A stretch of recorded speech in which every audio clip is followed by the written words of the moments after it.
So the question has come about the importance of watching the breath and in tantric practice, and how to bring the consciousness and the breath together. And I love this question because it's actually like the essence of all Tao Tantric Arts practices.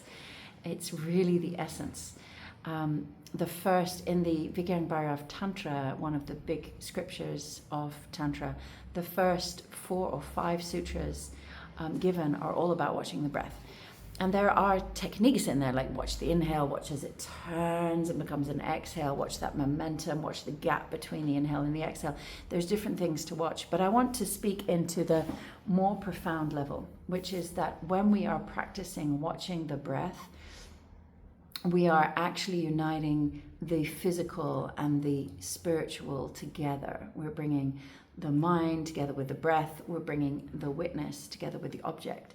So it's in tantric language, Shiva, your awareness, consciousness, is witnessing Shakti, the life force that animates all of life.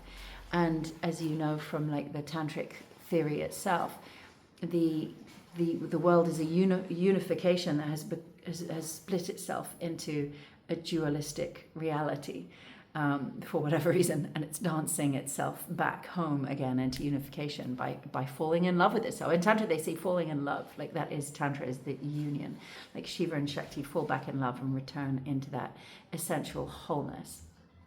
And so if we become separate from our breath, then we are in that state of separation. So when we sit and do any meditation where we are witnessing the breath, whatever, it could be any form of pranayama or vipassana, where you're just watching the breath coming and going, but the witnessing is just fully absorbed in the breath. And if you get distracted by something, you just come back to the breath, come back to the breath. What is happening here is you are reuniting consciousness and form.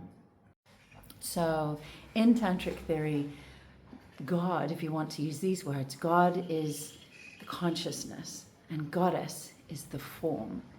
And so we are God watching itself in form. Only we've forgotten that, and we became split off, and we became identified with the form. Most people are just identified with the form, going around in the physical plane, like identified with the body. Some people start identifying with the consciousness, but they may abandon the form because they're like, oh, that's all an illusion. I'm just going to sit and meditate and give up all human experiences and desires and become the consciousness. But they're still split. So these two want to come back together in Tantra.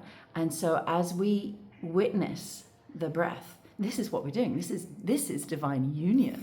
We're actually, Shiva and Shakti are making love to themselves when we let that happen.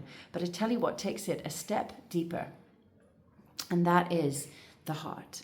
So if we want to unite spirit and form, like heaven and earth, through us, they've got to come through the heart here. The heart is the portal between the physical and the spiritual. And if the heart isn't open, then we can stay at the kind of intellectual level. You could be just like a passive observer, like, oh, there's a breath coming in and going out. It's not going to move you. It's going to help you become more conscious. It's not going to harm you, but it's not going to have the profound tantric awakening without the heart, because the heart is the portal between heaven and earth. So this is the piece that we need. How do we do that when watching the breath? This is how. We want to cultivate a state of awe and wonder, like totally, like see the miracle of breath. And if this is hard to do on your own, here's a tip. Find someone, when someone who you love deeply is sleeping next to you, just turn and look and watch their breath. Watch their chest rising and falling, or see it in the mouth, or maybe even snoring. I've done this with partners snoring next to me, like gone into my tantric meditation of awe and wonderment. They're breathing, and as you watch the breath, let yourself notice the miracle of life. This is what animates. Otherwise, it'd be a corpse next to you. What is animating that corpse and making this beautiful person whom you love so much? It is the breath. So you sit and watch the breath rising and falling and go into a state of, this is a miracle. Wow, what a miracle. Let that awe and wonder be cultivated in your heart of like, how precious is this life force? How absolutely precious is this life force? So precious. This is life itself. This is the tantric attitude. And actually, this is the secret of Kundalini awakening and awakening tantric energies. If you are separate from the energy, it will not awaken in your presence. It just won't. And people are like, how do I get the technique? How do I do it? How do I make a woman orgasmic? How do I make my body Kundalini awaken?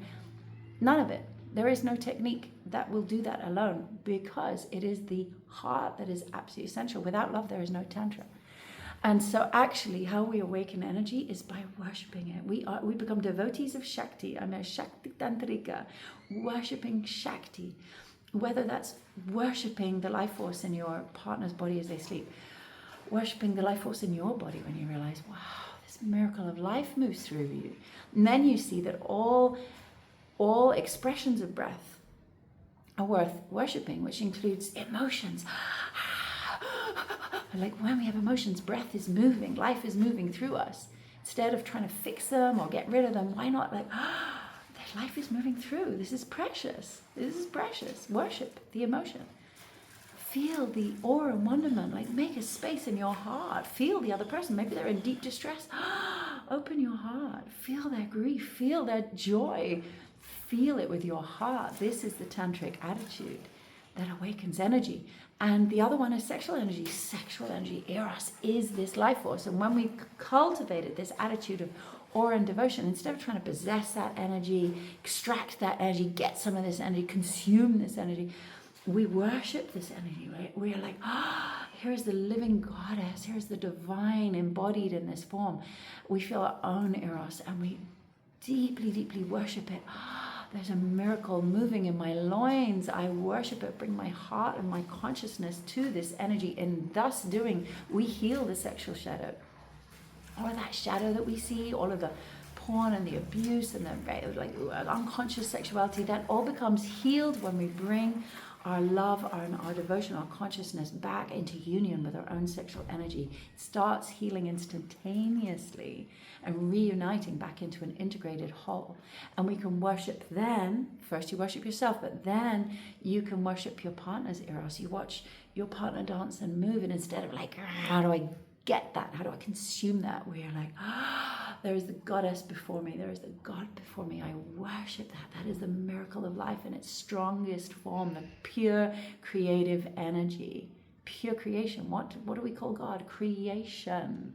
So what is the strongest form of God? Creative energy. But when it's cut off from love and cut off from consciousness, it becomes this toxic sexual shadow, which is the opposite. It is the fallen angel that is so far from God when it is cut off from love and consciousness. And so our healing in Tantra is to bring these back together, and it starts by worshipping the breath. Worship the breath, worship your partner's breath, worship your own breath, worship the chi in nature, in the trees, in the water, in the plants. See it with your eyes. Go into awe and wonder, and start to worship the emotions, the feelings moving through. This is life moving through. And then worship the eros in your own body, and then worship it in another body. This is the secret of Kundalini awakening. There is no special technique. There are things that activate it, but often in a traumatic way, because it's not meant to be forced and pushed. It's meant to be worshipped. Shakti Ma, Kundalini Shakti Ma, she was seen as a goddess, whether in a man's body or a woman's body. She was seen as a goddess to be worshipped and adored, to go to the Tantric temple and lay our offerings at the altar. Shakti Ma, this incredible life force energy. This is the Tantric attitude. This is it. It's much more than a technique. It is a devotion. It is a whole shift in paradigm. And it's a shift in the relationship between the masculine and the feminine, first in ourselves. How is my consciousness perceiving life? And if I'm still a consumer trying to take it, I'm in the old paradigm of separation, a very unhealthy one that abuses the feminine. It's our masculine abusing our feminine, whether we're masturbating in an unhealthy way, just trying to get off, whether we're trying to get energy from someone else, whether we're consuming food in that kind of way.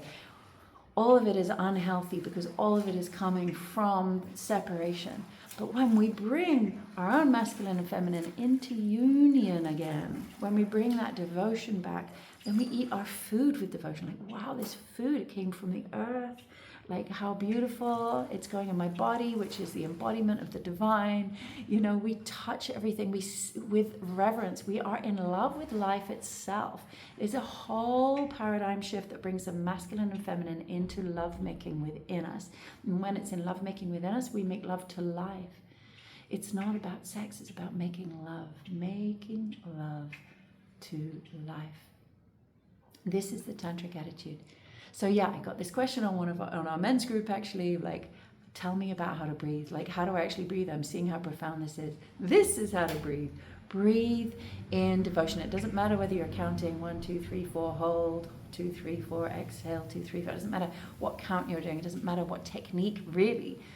All techniques are going to help, but do it with the attitude with an open heart, the attitude of love and devotion. This is Tantra. This is it. This is the secret.